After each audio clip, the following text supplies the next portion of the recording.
It's the Adam Gold Show. I am Adam Gold. Victoria producing the program for a change on a Wednesday. I know. Yes. I can't help it. I love Wednesdays. Just like your wife, we both agree. Yeah. It's the perfect day to take off. I think she'll be off next Wednesday. I don't know about you. Are you going to be off next Wednesday? No, okay. I'll be here. All right. It is Wednesday. It's time to talk to Chip Patterson, CBSSports.com, Cover 3 podcast moderator. There you are. Have you and Victoria come to a détente before we start talking? We did. We negotiated a settlement. That's great. What are the terms of the agreement? Consider the beef squashed. The terms of the agreement shall be sealed unless unsealed by a court order. Exactly. Have your attorney call us. Outstanding. Oh my gosh. All right. I was gonna start this way. Is it possible, Chip Patterson? I want to get into, because we're basically turning for home now. I know you wrote about second half storylines, but we're beyond the second half. But now we're getting into like money time for the last 5 weekends? 5 weekends of the college football season, of the regular season. We're not including yet the conference championship weekend. Is it possible that the number one team in the country will not be playing on conference championship weekend? There is a possibility, yes. There is a amazing. Look, there's a possibility, depending on like 5 or 6 games, that Miami could be 12-0 and not playing for the ACC championship. Right. Well, it would take. Just looking at it, it would be really, really difficult for that to happen, I think. You think? Just based on SMU's remaining schedule. But you're right. I was actually thinking more about Georgia. The fact that if Georgia wins out, they do not control their own destiny, that is true. That there are scenarios where Texas A&M, like Georgia needs Alabama to beat LSU right now. And Georgia fans are beside themselves thinking that they have to root for Alabama for anything. So, I mean, it's messy everywhere. You know, I just mentioned some of the ACC scenarios. There's SEC scenarios that'll absolutely like blow your brains, and that's not even considering what's ahead, even in the Big 12, where the number of contenders is even larger. So, yeah, it's there's Clemson being left out scenarios.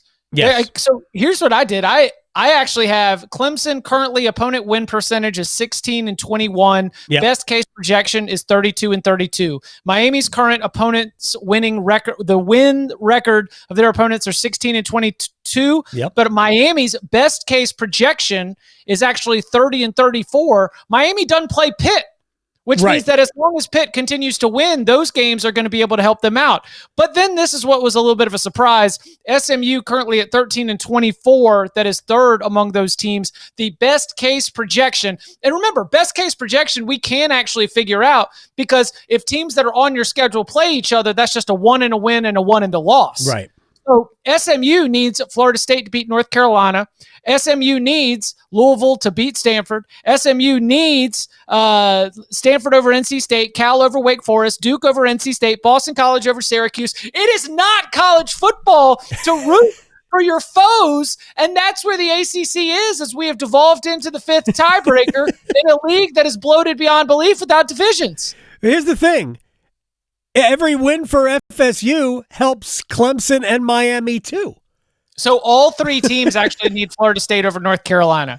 That was the one thing that I thought was really funny. All 3 teams have that on their key games. Like Clemson's key games: Florida State over North Carolina, Virginia Tech over Syracuse, Wake Forest over Cal, NC State over Duke, Wake Forest over North Carolina, Louisville over Stanford, NC State over Georgia Tech, Stanford over Cal, Virginia Tech over Duke, NC State over North Carolina. Clemson's rooting against North Carolina more than anybody that I've ever heard of. I mean, the best case for Clemson's win percentage is for Carolina to just tank out. Okay. And this is like what we're dealing with right here is essentially teams.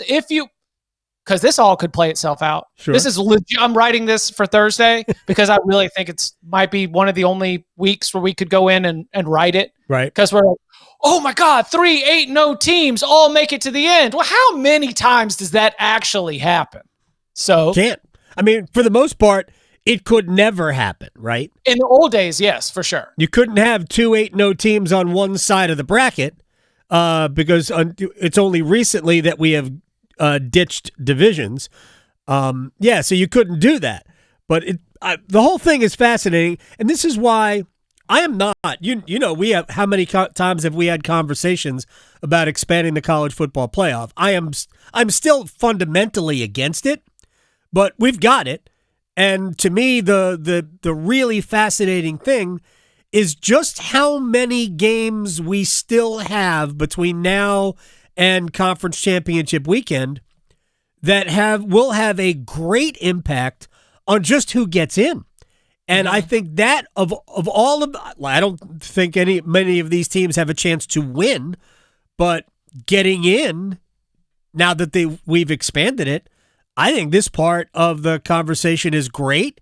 I think it's awesome for the sport as a whole because it keeps more fan bases dialed into this and not just playing and getting to a bowl game and all of that, because pretty much everybody that can walk and chew gum makes a bowl game anyway. So, look, I think this is really good. I don't know. What was just going through your mind there, Chip Patterson? You'd be amazed at how difficult making a bowl game can be. You know, when you're staring at I'll tell you what. When Wake Forest and Stanford were both trying to lose last Saturday at the same time, one of those teams, like bowl eligibility, was hanging in the balance. Right. You know, like there are a lot of games at this time of year when you're looking at a couple of 4-3, 3-4, like those. This is a big time for some teams when it comes to that. But if I were to call back to Dabo Swinney, right, and his a lot of years we don't even have 4 teams comment, the thing about the discussion now is that we are going to be trying to project forward with teams that are imperfect, with teams that are untrustworthy, with teams that have flaws that make it very difficult for anybody to be able to sit and say, okay, well, if so-and-so beat so-and-so and so-and-so beat so-and-so, like to game out the final even 2 weeks of the regular season with teams that are, of a Tennessee. Who trusts Tennessee right now? With teams like LSU, untrustworthy, fundamentally. Texas A&M has, I don't know, they've got like 12 quarterbacks. They've been 9 different versions of themselves, right, and somehow they're first place in the SEC. Georgia has shown us highs and lows. Like I've seen so many, Texas, I've seen so many teams bleed. Yes. And I just don't trust anybody. And so in some senses, it's a great conversation because no one's wrong, but it's also going to make me kind of bang my head through a wall because that we're going to get a lot of, if so-and-so beat so-and-so and so-and-so beat so-and-so and so-and-so beat so-and-so, then what happens? I'll be like, well, throw down $100 on your 4-game parlay and maybe you can take it to the bank. But I don't trust all of those events to happen in sequence just because none of these teams have shown that they are willing to play even to their model expectation.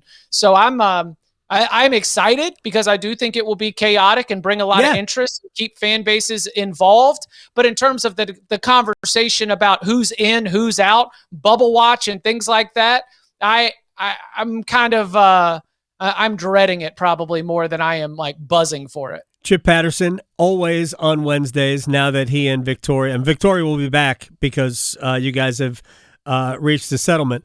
Here's the thing about this year versus other years, and I've been critical of college football in this regard, is that we pretty much know who the best, 3 teams are.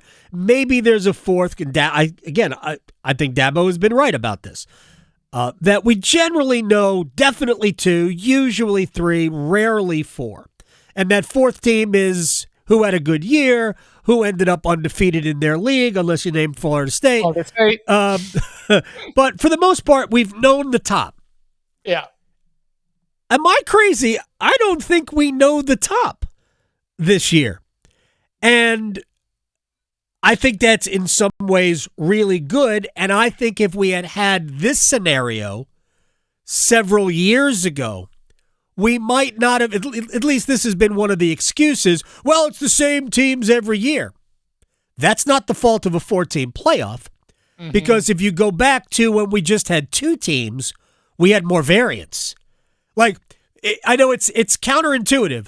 The fewer teams that were playing for a national championship back when we just had the BCS, we had more teams that were involved. When we went to 4, we had the same teams involved always.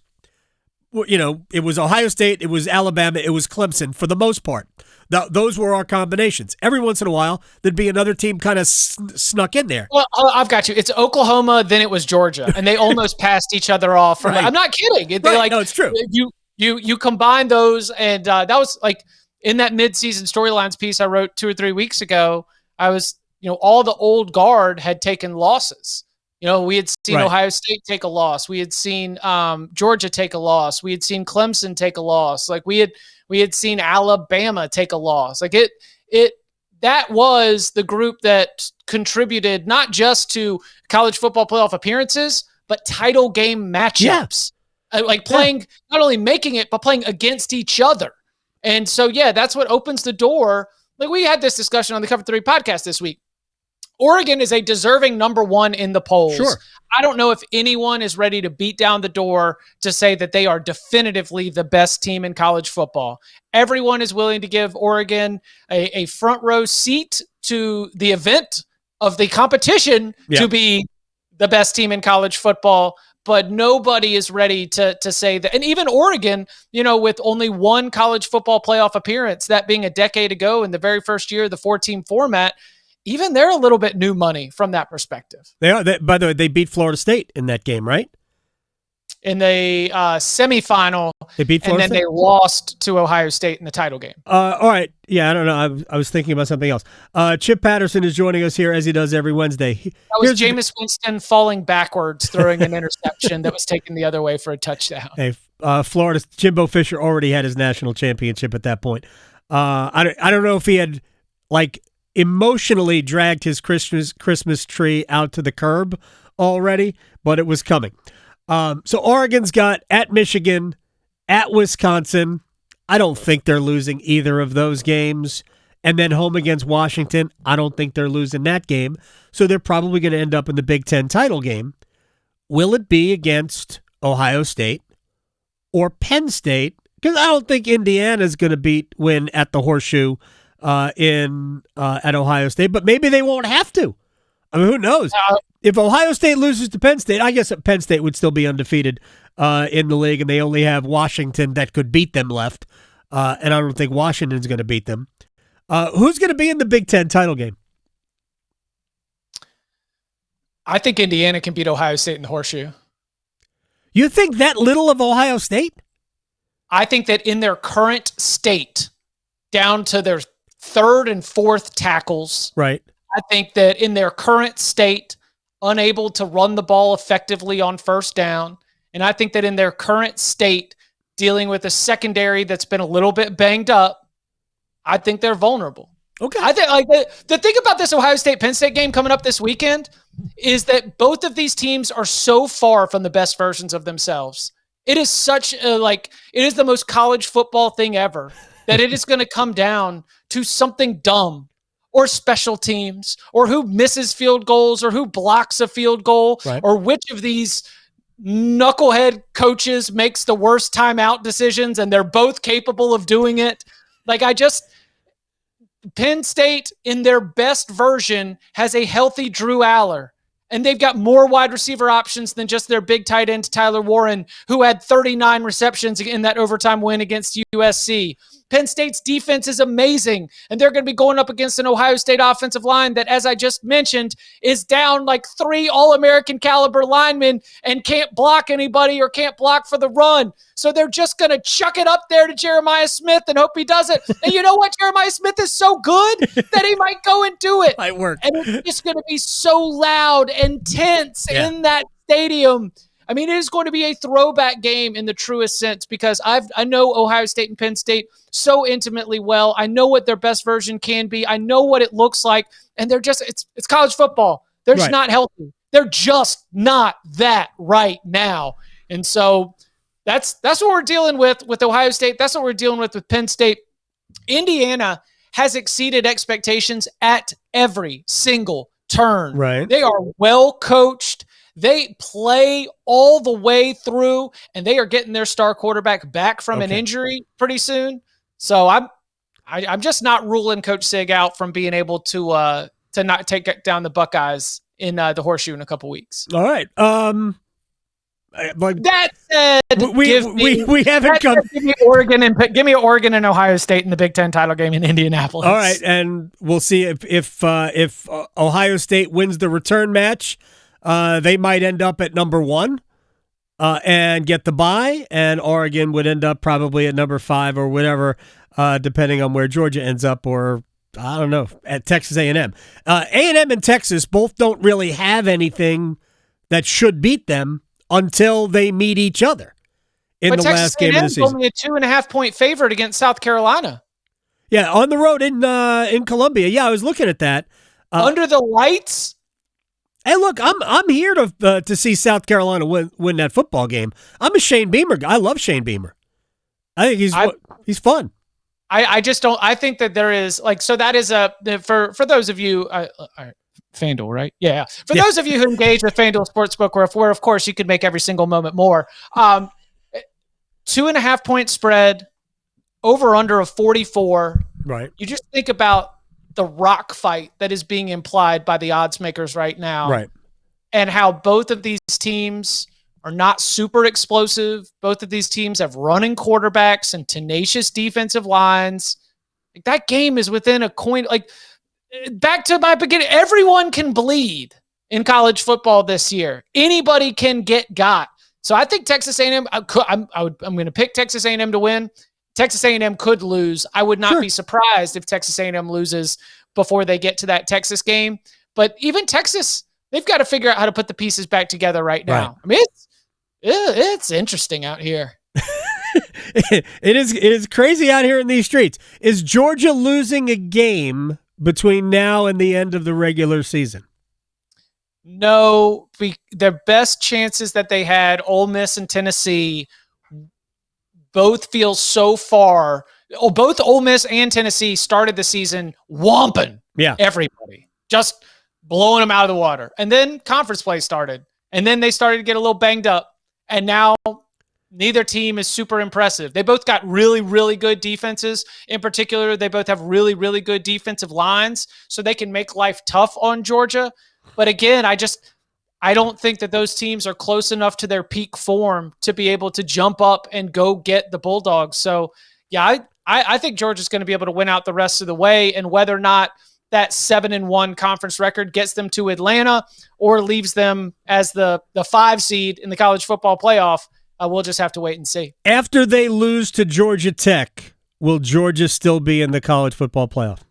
Yes, if Georgia has wins against Texas and against Ole Miss and against Tennessee, right, teams that I'm sure are just just super glued into the committee's top 25 somewhere, then yeah, they'll have enough committee wins to be able to make it.